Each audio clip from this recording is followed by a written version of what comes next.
Good morning, all, and welcome back to the class. Today, as we are discussing and resuming from polynomial addition, I'm sure you have done what we discussed yesterday. So, if you just recall that we have done yesterday polynomial addition, and the representation which we discussed was a degree-based representation, and we discussed rough idea about how to write the code. I'm sure all of you have practiced and done some programming on that. Most of you must have completed. Those who have done, for them also, I will be now sharing a sample solution. And those who have been not so able to complete that, for them it will be a reference. So you can look at this code.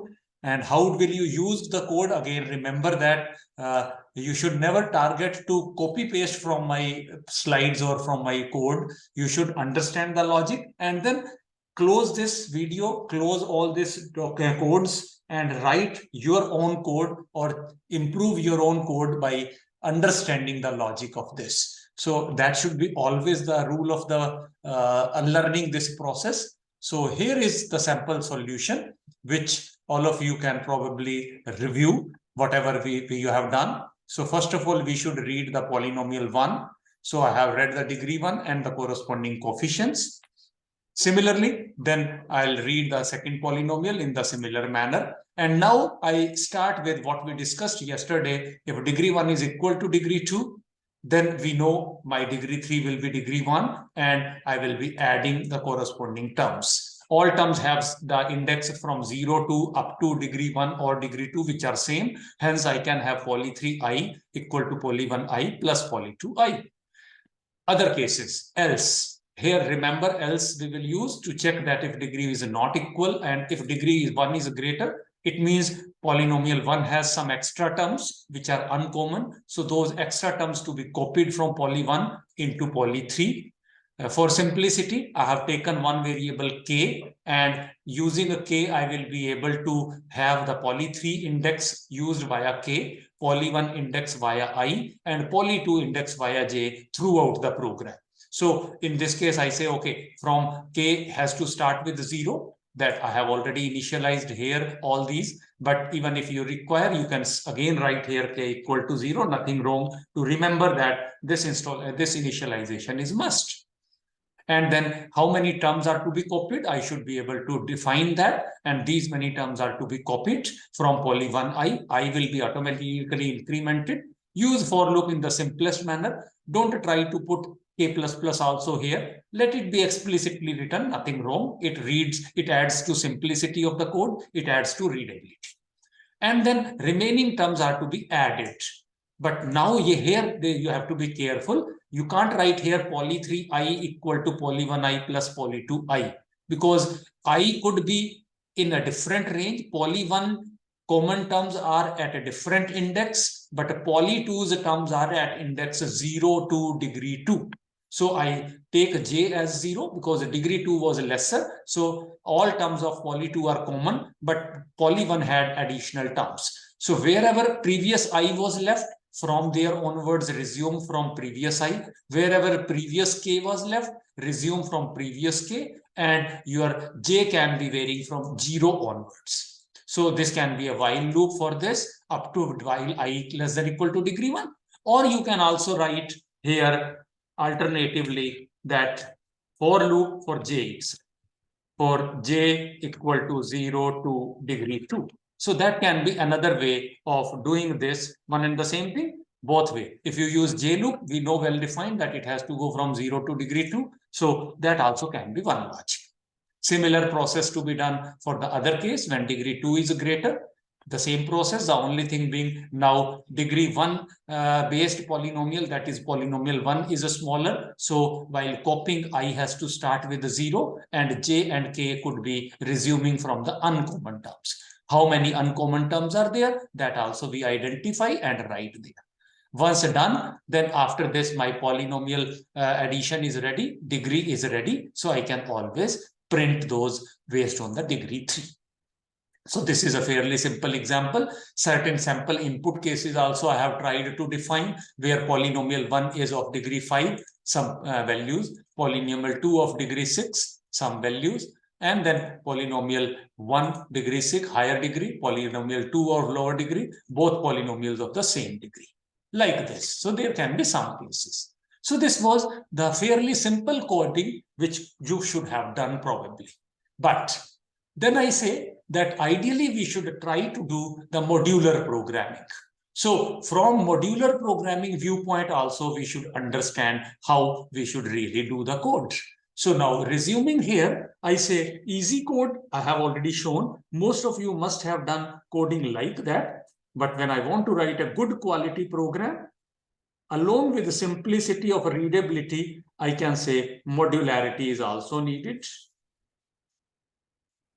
One aspect for making it good quality program. Second point, if you see in all three programs or in all three cases where degrees were equal, not equal, that is degree 1 equal to degree 2 or degree 1 greater than degree 2 or degree 1 less than degree 2, effectively common terms were being added. And we had written that code effectively thrice. Everywhere that common terms addition code has been written. So probably with the smart programming, I can even have that written once. But again, that doesn't add anyway to the efficiency. So it's not needed that you should always do, but just telling you that that could be one alternative. But another important point. Yesterday I told that yes, any exceptional or conditional or special situation can you think? And yes, I'm sure some of you might have been able to guess. Remember, if degrees are equal and higher order or highest exponent term cancels, if the coefficients cancel each other, the degree actually changes. What does that mean? For example, I said my polynomial is x raised to 5 plus 3x raised to 4 minus 4x cubed plus 5x and so and so. Other polynomial also has, let's say, minus x raised to 5 plus whatever. Now, effectively, this will cancel. That will mean my poly 3 will be, its degree will not be 5, its degree should be actually 4. That point also I should be able to handle. So how to handle that? Maybe if you don't handle the way we just wrote the code, what I will ultimately get here is initially for at the index 0 corresponding to x raised to 5, this will come 1. Let's say this was plus 3x raised to 4. So this will come 6, which is coefficient for x raised to 4. So this 0 will be stored actually, although polynomial is of degree 3, degree 4. And we will be storing polynomial actually of degree 5, which will be probably not the best way of doing. Hence, we should avoid this. Yes, you could say that while printing, I will take care if the value is 0, I'll not print that initial zeros I want to print, but that's not a good solution. A good quality program means storage of the polynomial must take care of the proper degree. Unnecessary degree should not be defined and stored at all. Hence, ideally, I should be able to handle this situation also. And ideally, I will say a better solution or good quality solution will mean that in such cases, my first exponent which will be stored or my first coefficient which will be stored must be corresponding to x4. In between, if they cancel, no problem. This cancels, still 0 will be stored. But x raised to 5 coefficient not stored at all. That should be the logic we should always develop. But the question doesn't stop here. It could be, let's say, minus 3. That will mean even x raised to 4 will cancel. Further, x raised to cube will also cancel. So there could be more than one 0 also cancelling, degree could be changing. But all this will happen if a degree equal. If degree 1 was equal to degree 2, only then this exceptional situation happens. So we should think of some suitable logic to handle this problem also. Some of you could think that, yes, first I will store all, if the initial there are zeros, so I will have, let's say, initially x raised to 5 based coding done. here 0 stored, here 0 stored, here 0 stored, some non-zero value comes. After that, even if 0 comes, doesn't matter. So let's say this was somewhere, let's say polynomial degree was 8. And corresponding to degree 8, there are total 9 values, 1, 2, 3, 4, 5, 6, and then maybe some more values, 7, 8, 9. So all these are the correct result polynomial, poly 3. Say this came as sample. Let's say this is the output. And then I find all these are incorrect values. So you could think of a logic that I will take all these values, shift it towards this and overwrite, and then make it as 2, 1, 0, 3, minus 2, 5. And knowing that there are total actually 6 values. So this will mean actual degree. Now you will modify and say degree becomes 5 because 6 values are there. But again, why I had stored earlier and then overwritten? A better coding will mean that I should not even do this part. I should target store these only. So ideal solution will be store non-zero values only. Store above coefficients only, not initial zeros at all. So I should think of a solution. I'll leave it to you. You can pause and try this first and then think of this, maybe implement this. For the sake of convenience and saving time and then starting with the next topic, I'll be showing you one sample solution which will solve these problems.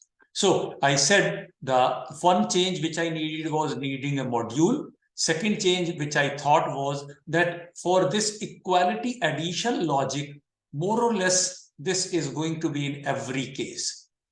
This addition logic is being handled in 3 different places. And this probably can be written once, although it doesn't make much difference. So ideally, now I show you a good code. This is a better quality code where I use a corresponding modular programming.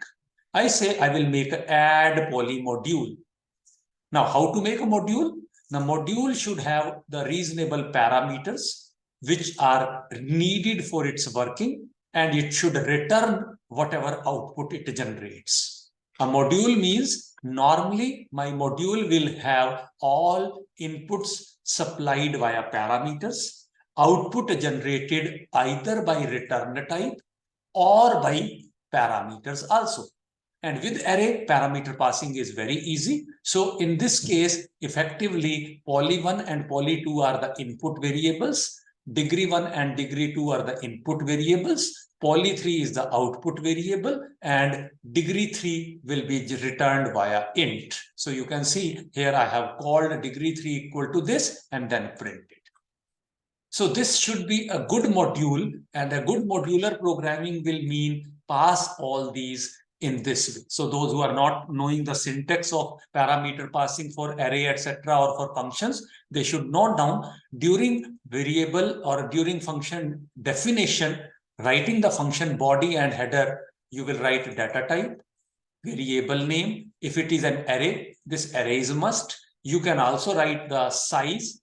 If you write the size, you will write here 20.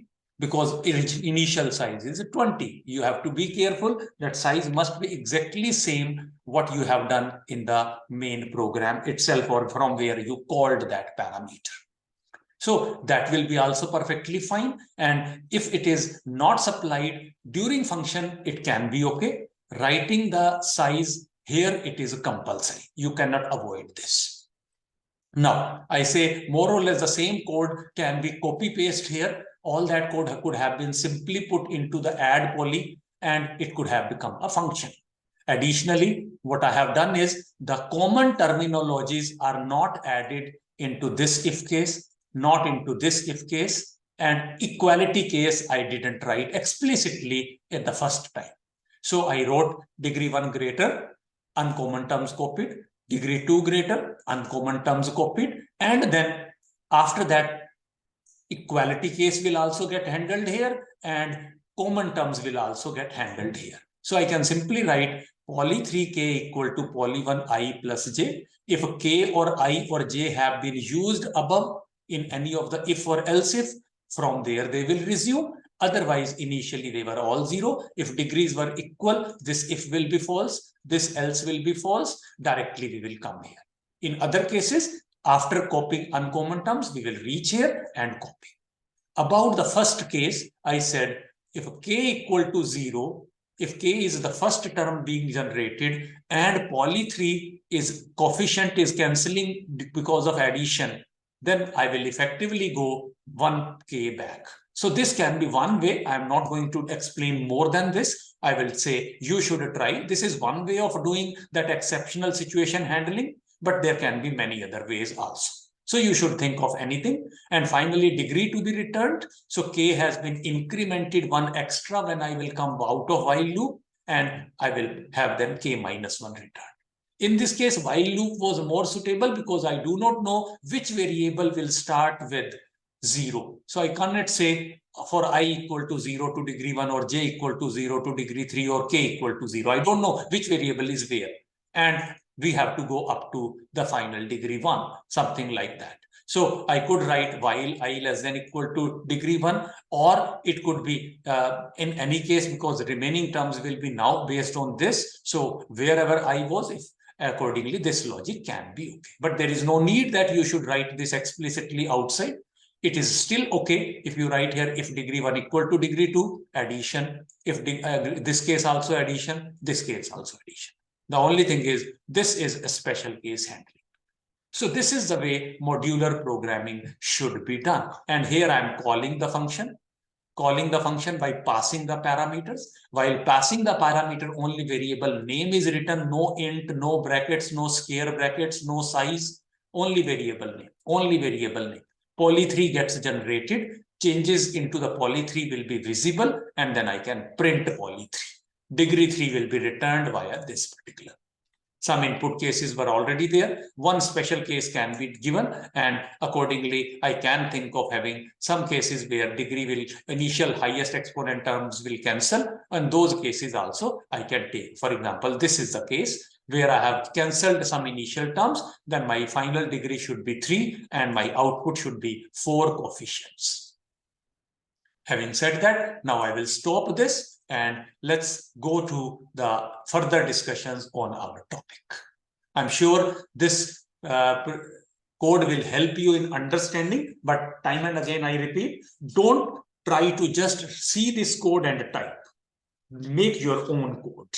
So one important lesson now, what is a module? Effectively, a module will mean that whenever you are supposed to write a module, the input parameters all should be supplied via parameters, and output generated also should be returned from outside through parameters or through return type.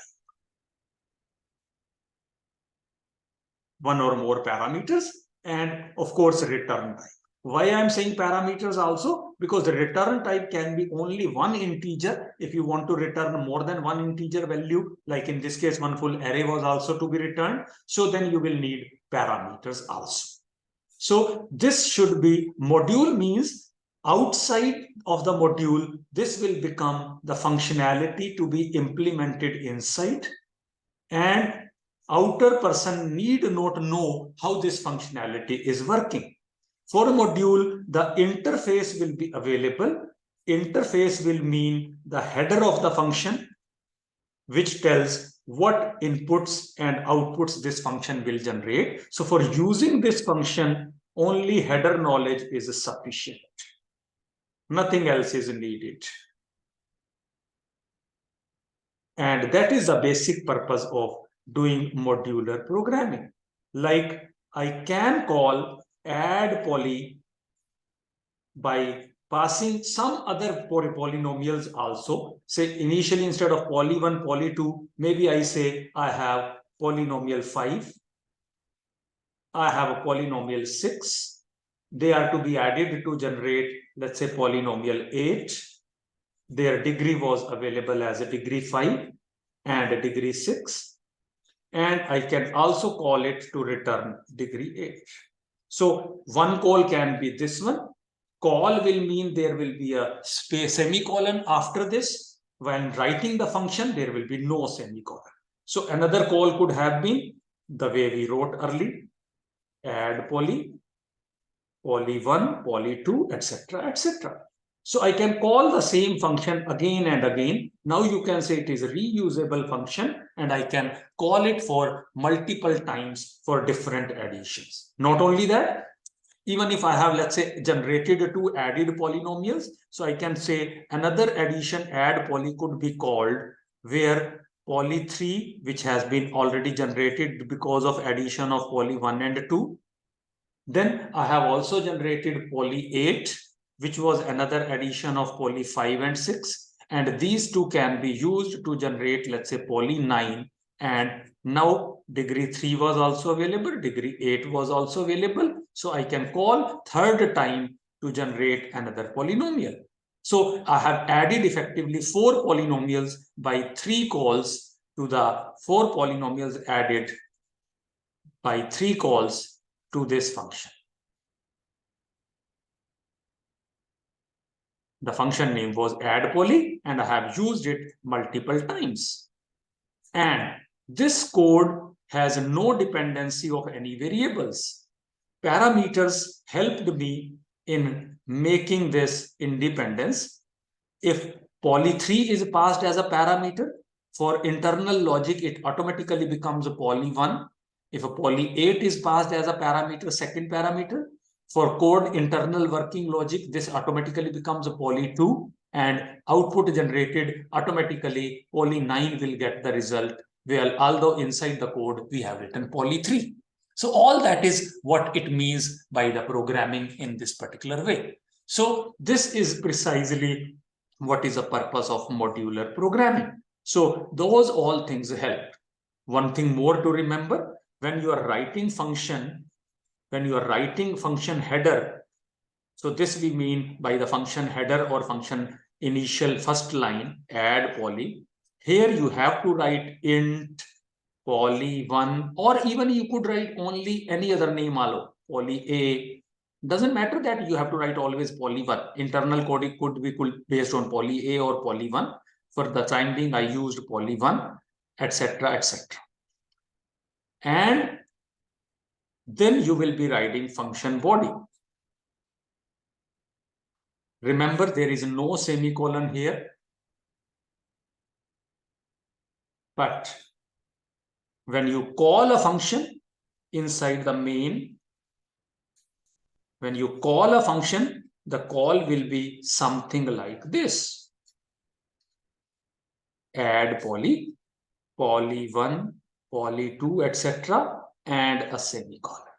So see here, you have a semicolon. Here, function header completed. So if you are writing a function, then there will be no semicolon, and this is how function call versus header will be differentiated. Secondly, while writing the function header or function initial line, data type, arrays, syntax, everything will be needed, return type, name, etc. needed. But while calling, simply variable names. No data type, no array, no size, etc., etc. So you have to remember these things, and accordingly this. General thumb rule is normally functions will have to avoid scanf. Better is to pass parameters.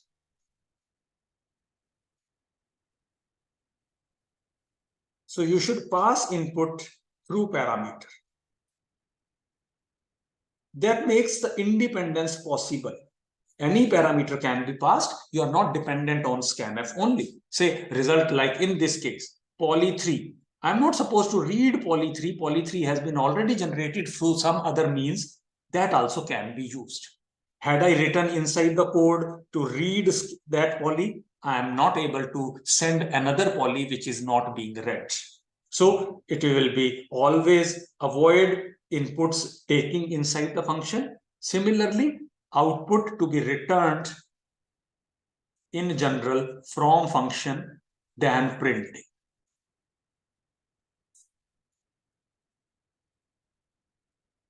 from function than printing. So that will be thumb rule. Normally we will be following. Yes, if there is some reason to violate these rules, could be done. But generally, your input taking and output printing will be done by calling function.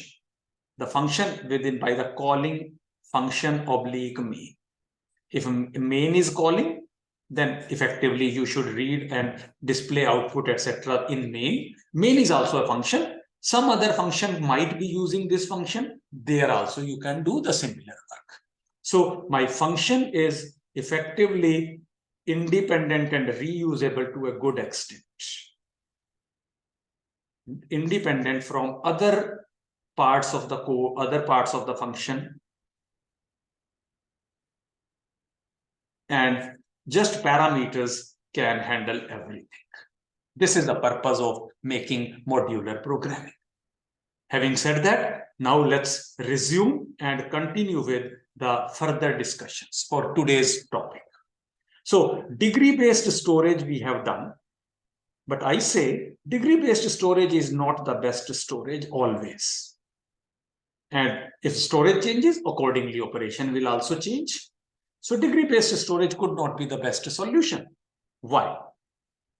In certain situations, let's say think of, I have a polynomial to be something like this.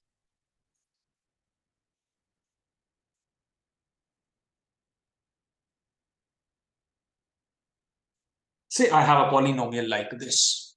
Now, if this polynomial is there, in case of a degree-based, how many coefficients we are going to store? Total coefficients will be 101. I need a 101 coefficient storage. Although 98 out of this are 0. So effectively, I am wasting a lot of memory just to store zeros. So if my degree is high and terms are lesser, then I'm going to waste space. So that's not a good solution. What should I do? I should think of some alternate storage. What can be the storage? Can you think of that? Why I should store everything when there are so many zeros? When 90%, 80% times there are zeros, why should I store? Can there be an alternate? Can you think of? I'm giving a pause. Yeah, okay. So probably you have some, but some of you have thought some alternate. I say, can't it be possible that I just store these 3 terms only? Instead of storing effectively 101 coefficients, I store these 3 coefficients. One coefficient is 1, other coefficient is 3, other coefficient is -5. But staying only 3 coefficient storage doesn't help, because I should know this one is coefficient of x raised to 100. That means effectively the exponent also needs to be stored. So if I store that my first term is exponent 100, coefficient 1. Other term is exponent 80, coefficient 3. Other term is exponent 2 and coefficient -5. That effectively saves the whole polynomial in the correct way. And those exponents which are not stored obviously mean they are 0. Secondly, we always say, fine, those we will be always following the conventional working. That means decreasing order of exponent will be normally followed. Now, if I store this, effectively, I'm storing 6 integers. And earlier, I was storing 101 integers. So I can definitely save a lot of space. So this could be useful for such situations. So I say, normally my polynomial storage, etc., is always implemented by using number 1 alternate as a degree based. If degree is small and most of the terms are present, this representation is useful. On the other hand, The other one is called as exponent coefficient pair based. So these two storage are possible. Of course, let's say if I have a polynomial like x raised to 10 plus 3x raised to 9 plus 5x raised to 8 minus 7x raised to 7 and so, then degree-based representation will be much more useful, because degree-based will mean 11 integers stored, and exponent coefficient based will mean effectively, if all terms exist, 22 integers stored. So it's not that every time this representation is useful, and in that case I will say this storage will require probably the double space almost if all terms were present. So situation to situation it will vary.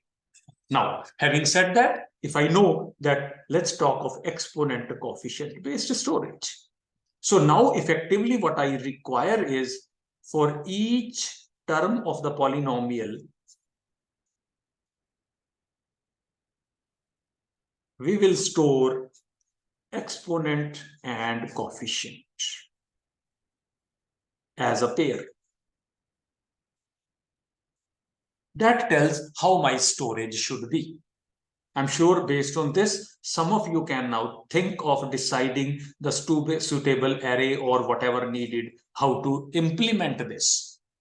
So I will give you a hint. Yes, this can be stored using one alternate, I will say, is a structure. Other alternate can be a 2D array.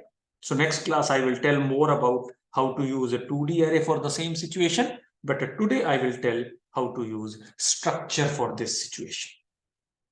Structure, I'm sure you have read in first year. Some of you might have implemented. So what does a structure mean? I will say I will declare a structure to consist of exponent as well as a coefficient for each term. And this becomes one term.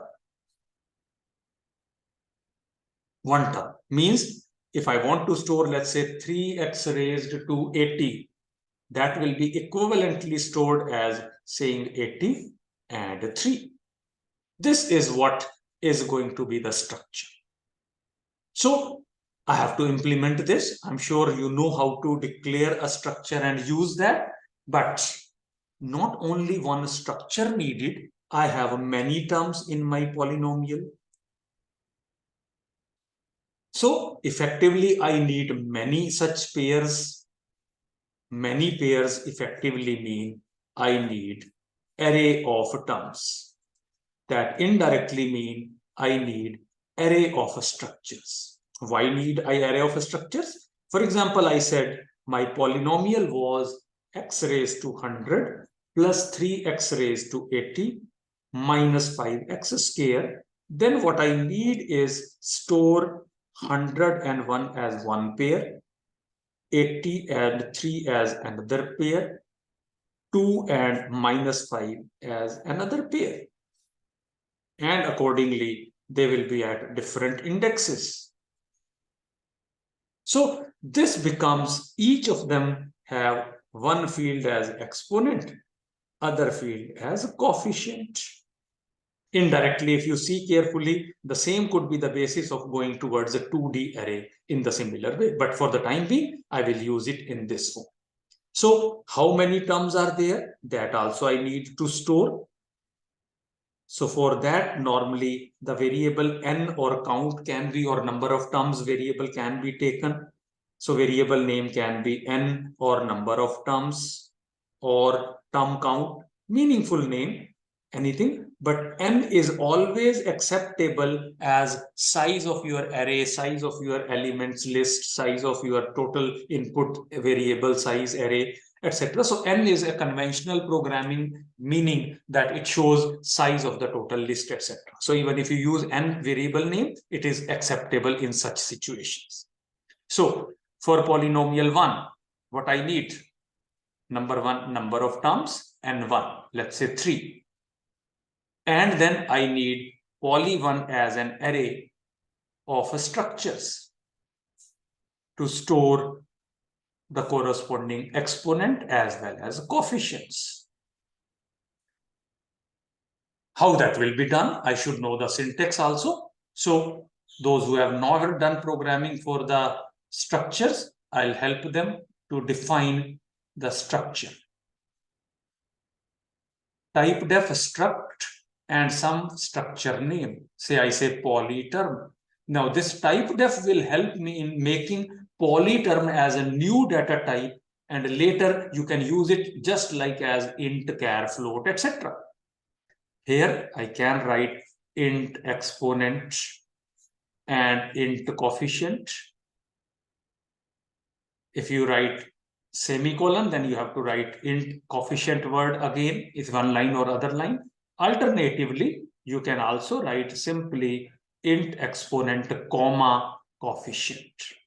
If there are some more variables, float, etc., they also can be listed. In this case, I don't need.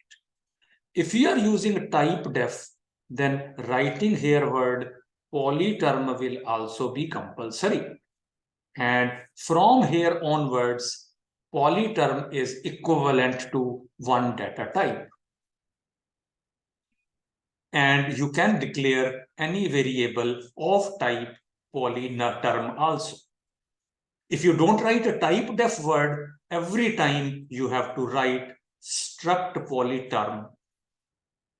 And then only you will be able to declare variables or pass it as a parameter if a type def is not written. If a type def is written, then simply word polyterm can be used. What does that mean? I can write a polyterm itself to declare any variables or array of variables or whatever. So this is the purpose of a type def. Now what I need? I need array of terms. So effectively, it means I need to declare polyterm based array, and the syntax will be poly1 and let's say 50. This automatically means it is equivalent to saying int poly150. The only difference being int poly150 means array of integers, and this becomes array of polyterms, indirectly meaning that I have created an array with index 0 onwards up to index 49. Each one of them is one polyterm. Polyterm actually means we have already defined it to have two members, exponent and coefficient. To refer to any such member, the syntax will be simple. Poly1 0 dot exponent means this place. Similarly, poly1 0 dot coefficient will mean this place. Poly1 5 means index 5. This whole group collectively. Out of this, dot exponent oblique coefficient can be used to refer to the corresponding field or member or the corresponding field of that structure. So in general, if you want to use some ij, you could say anytime I can write poly1 I dot exponent to refer to exponent at index I in poly1 array.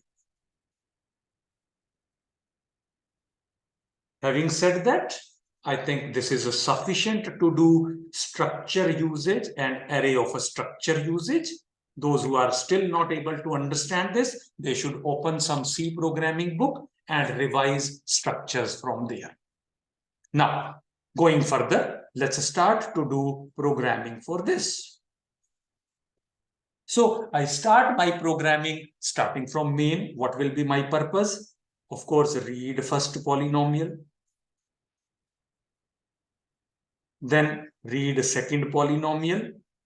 then add both polynomial, and then display the result. If I do modular programming, this whole can be one module, and the same module can be reused for reading the second polynomial also. If you don't use functions, no problem, you can straight away do. This can be another module. If you don't use modules, still okay, because we will allow that to be done. It can be another module. So irrespective whether you use module or not, how to read a polynomial? Say first polynomial. How? So for reading a polynomial, like I said, x raised to 100 plus 3x raised to 80 minus what we have used is 5x square, the same inputs we use. How to read? Obviously, I should know how many terms are there. So first, n1 is to be read. So that has to be scanf with proper message for printf, etc. That enter number of terms in the first polynomial and then scanf. Now what? For what I have to do? Effectively, I have to read n1 terms. Means what? Equivalently, this is equivalent to saying for loop n1 times. Now, first time what I have to read? I have to read exponent of first term and coefficient of a first term. So effectively, first time I want to read 100 and 1. Where 100 is to be stored? 100 will be stored at poly1 0 dot exponent. So by using ampersand to this, I should be able to read this via scanf. Similarly, this one is to be read, so I will require the corresponding scanf and other scanf to read this coefficient, and this should be ultimately stored at poly1 0 dot coefficient. Next time what should happen? Next time the same value is to be read into poly1 1 dot exponent and poly1 1 dot coefficient. Then this value will be read, index 1, index 0. Next time it should be read for the second index, and that's it. Indirectly, automatically it means it becomes a for I loop, and I can use here I directly. Less than n1, not less than equal to, because if n1 is 3, I want to repeat it as 0, 1, 2. Now, here I will give printf message, enter the exponent of this, etc., etc. And then I will need a scanf, etc., etc. And I will say poly1 I dot exponent. I will be initially 0, then 1, then 2, and as and so. Similarly, I can have another scanf to have dot coefficient read. So the similar process for this can be n1 reading, and this whole can be for the second polynomial also. That can be the second polynomial reading logic. I'm not bothered about that. I have already said this is work which all of you should know now, and I will not be repeating from next class onwards how to read inputs, etc. So all of you must know now how to handle input reading and output display. That logic you should be able to make. Today I told that because we needed a new concept of structures, and some of you might not have used a structure, or some of you might not have used array of structures. But once we know this, now this you should be able to handle. Our focus again comes polynomial addition. Addition logic. Even if not module, how to add. Just imagine I have, let's say, this as one polynomial. For now, I will write a big polynomial with so many terms. X raised to 40. minus 3x raised to or minus 6x raised to 10 plus 7x raised to 5 and so and so. Other polynomial, let's say x raised to 3x raised to 60 plus 7x raised to 55 plus 9x raised to 50 minus 5x raised to 40 minus 7x raised to 30 and that's it. That's it. Say this is polynomial 1. This is polynomial 2. Ideally, accordingly, this will be stored in an array, something like this, at different indexes. This is 1, 2, 3, 4. One, somebody could have less. So in this case, n1 is 1, 2, 3, 4, 5, 6. In this case, n2 is 1, 2, 3, 4, 5. And these terms. I have to add. Again, how to add? How did you manually add? You should be able to think, and that will straight away tell you how to make the logic. The only thing is, while making the logic, think of the step which can be commonly said and to be repeated.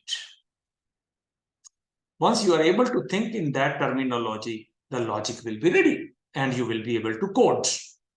So what is the logic? Now you can think. In this case, for example, I will start with the situation like this. What happened? In this case, first term, and my assumption will be obviously there that we will never violate the conventional working. So I say polynomial is always in the order of decreasing exponents.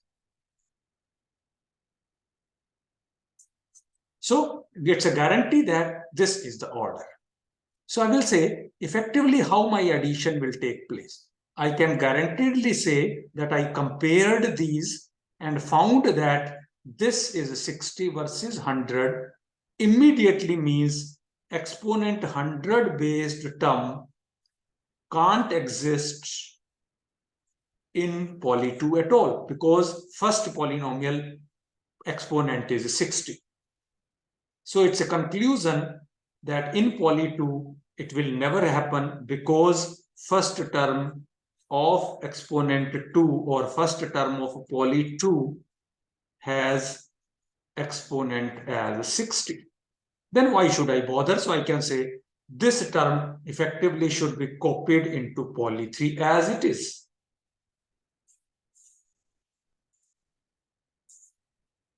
So this should be copied. Once copied, next time I should compare these two. So these two will mean again next time 80 versus 60 will further conclude 3x raised to 80 to be as it is copied. Next time I should not compare with this. So whichever is being copied, that is incremented and I go to the next term. Then I compare this versus this and now I conclude that a 3x raised to 60 can be copied as it is. And then now this will be changed. I will compare next time this value versus this. Then again, I will conclude 7x raised to 55 can be copied. So this will further shift. And now these two will be compared. If the exponents are equal, coefficients will be added. So next will be minus 13x raised to 50 and so on. So that straight away makes the logic. More or less, I have understood how my programming will be done. Knowing this concept, let's try to implement with more logical and programming way. So I say, I have polynomial 1 with me. I have polynomial 2 with me. What will be the my logic of working now?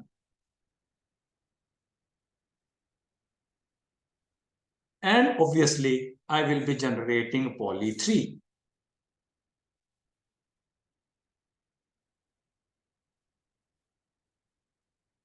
So the way we started working, we have already seen what we have done.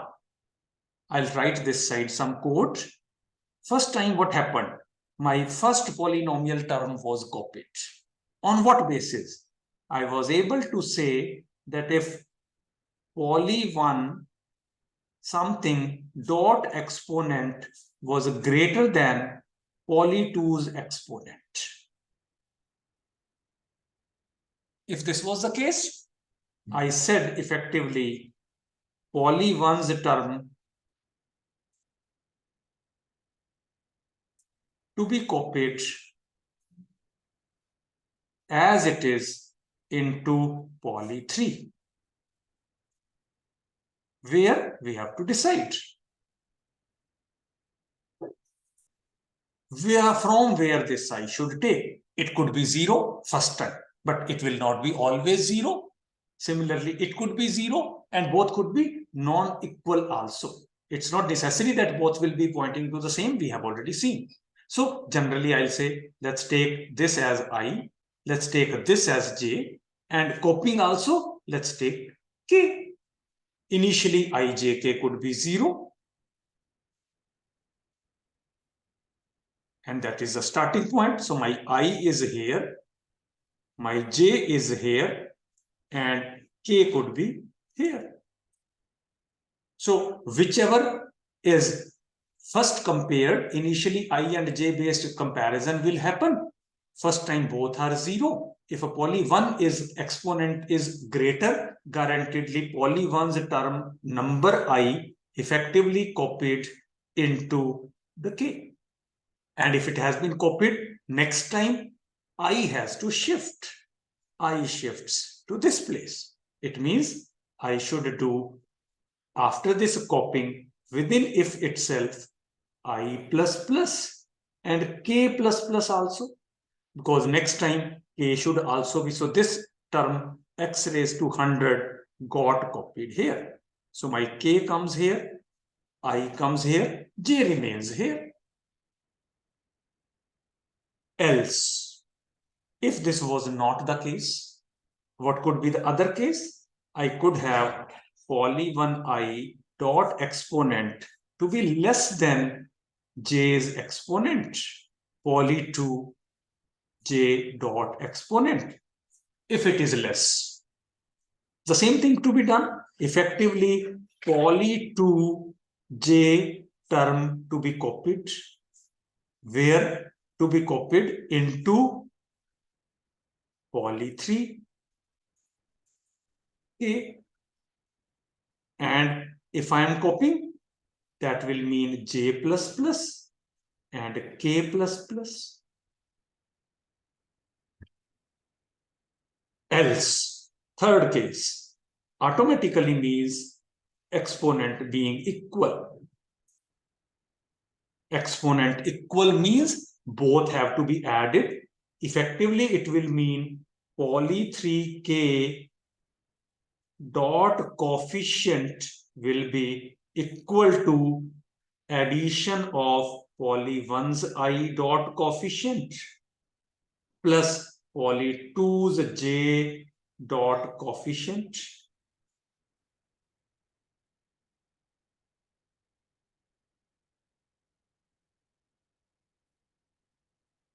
Something like this. And of course, exponent also should be inside this poly3. That also should be assigned some value.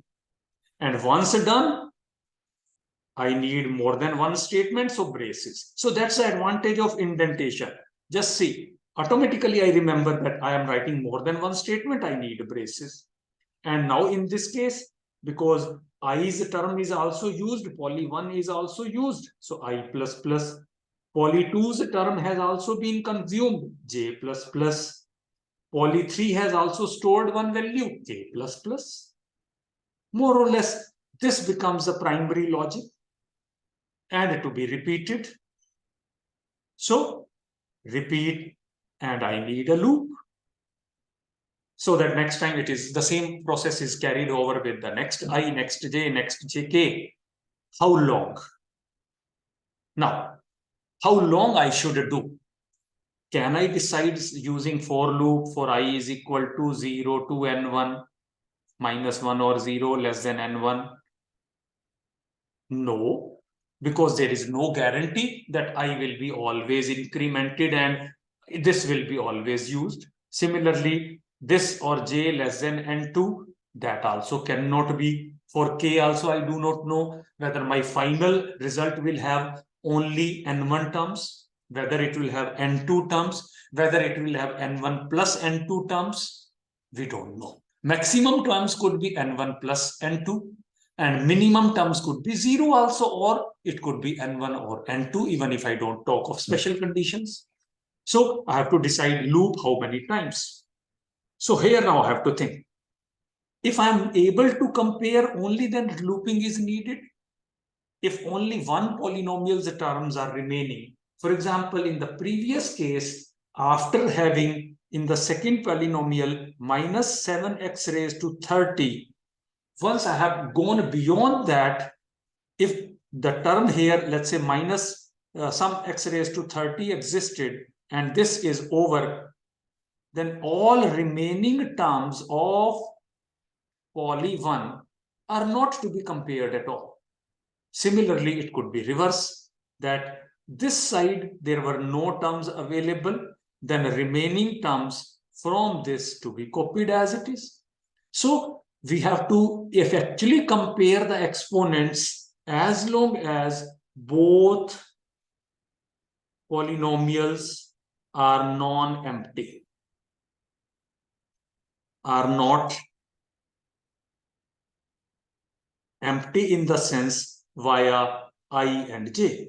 If I and j are within limit of the term not used or not exhausted, effectively this. And if one of the polynomial gets over, I need not compare. That will be something remaining, I will see later. But this loop needed means some kind of a while loop instead of for loop, because I don't know how many times I will repeat. So I should think what should be the condition here. And obviously this condition will be based on I as well as j. So you have to think of that terminology. And within this, the whole logic is ready and this will be repeated. Coming to the final discussions. Once we are out of this loop, this will mean one of the polynomial is guaranteedly over. I say at least one polynomial is over. Why I say at least? Because it could happen that last term had the same exponent in both cases. It was added, and after that, both polynomials were over. But at least one polynomial is over guaranteedly. Which one? No idea. It could be poly 1, it could be poly 2. What I have to do? Remaining terms, if any,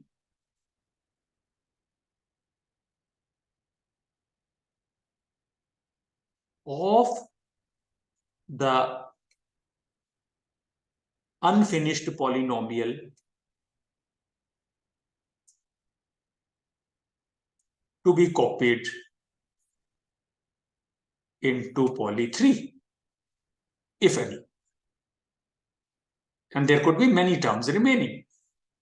Many terms remaining will mean loop needed. I don't know which one will be remaining. I have to check. So which one? How will I find out? Let's say if I is less than n1 approximately, probably, that will mean probably poly 1 remaining.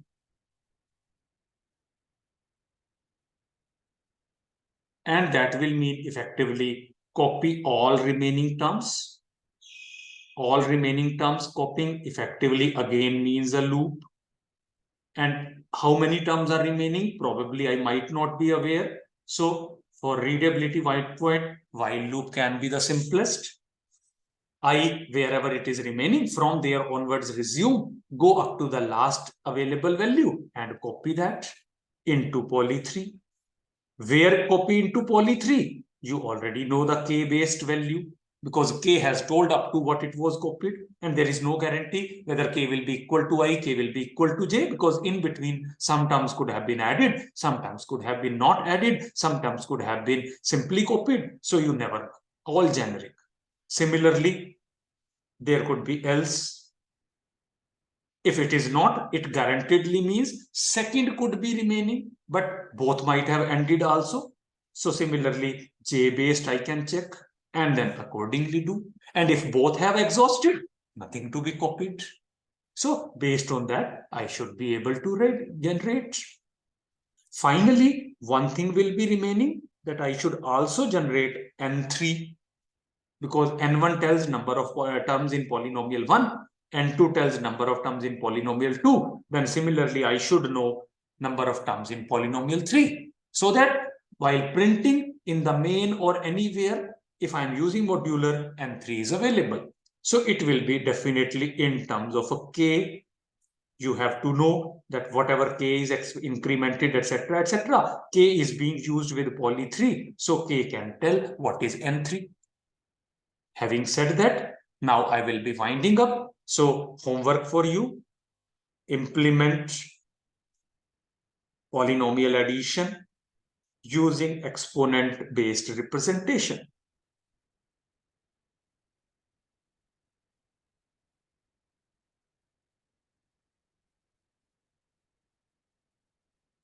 So degree-based representation you have already done.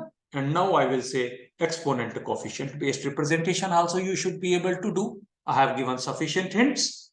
Next class again, initially I will show a sample code through which you could have done. But those who are good in programming, I'm sure most of you will be able to make. Then another homework. So this is homework 1, homework 2. Can you think of any exceptional situation? Have you handled that?